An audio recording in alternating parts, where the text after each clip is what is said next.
नमस्ते, मैं आंचल और आप देख रहे हैं आपका अपना न्यूज चैनल द छत्तीसगढ़। यह समाचार है बालोद जिले के डोंडी थाना क्षेत्र से, जहां पुलिस ने एक सनसनीखेज हत्याकांड में त्वरित कार्यवाही करते हुए 3 आरोपियों को गिरफ्तार कर न्यायिक हिरासत में भेज दिया है।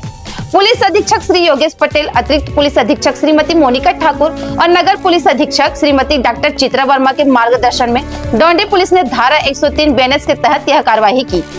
मामला चिहिरो गांव का है, जहां 57 वर्षीय हीराराम गोटा ने अपने 22 वर्षीय बेटे प्रीतराम गोटा की हत्या की रिपोर्ट दर्ज की। प्रीतराम जो खेती किसानी का काम करता था, 7 जुलाई 2025 को दोपहर 3 बजे भूपेश नामक व्यक्ति के फोन आने के बाद घर से निकला था। रात तक घर न लौटने पर परिजनों ने खोजबीन शुरू की। अगले दिन सुबह गांव के ऋतुराज मरकाम ने बताया कि प्रीतराम को 7 जुलाई की रात 7 से 8 बजे मनोज बरिया और रुपेंद्र कुमार सलाम के साथ बांध की ओर जाते देखा गया था। परिजनों ने बांध के पास मनसाराम मंडावी के खेत में प्रीतराम का शव पाया, जिसके चेहरे, जबड़े और दाहिने हाथ पर गंभीर चोट के निशान थे।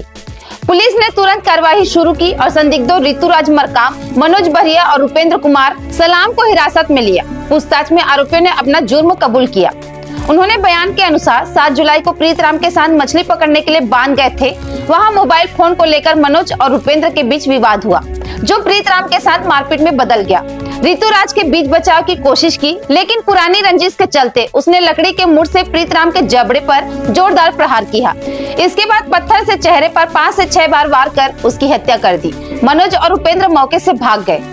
पुलिस ने घटना में इस्तेमाल सामान जब्त कर लिया और तीनों आरोपियों 20 वर्षीय ऋतुराज मरकाम, 20 वर्षीय मनोज बरिया और 23 वर्षीय रुपेंद्र कुमार सलाम सभी चिहिरो गांव के निवासी को 9 जुलाई 2025 को दोपहर 3 से 3:30 बजे के बीच गिरफ्तार किया। आरोपियों को दिल्ली राजन न्यायालय में पेश किया गया, जहां उन्हें न्यायिक हिरासत में भेज दिया गया। इस कार्यवाही में थाना प्रभारी उमा ठाकुर, सवनी दुर्जन लाल रावटे, प्रा आर विष्णु तारम, ज्ञानेश चंदेल, युगल किशोर लोहले, ईश्वर भंडारी और मुकेश साहू की अहम भूमिका रही।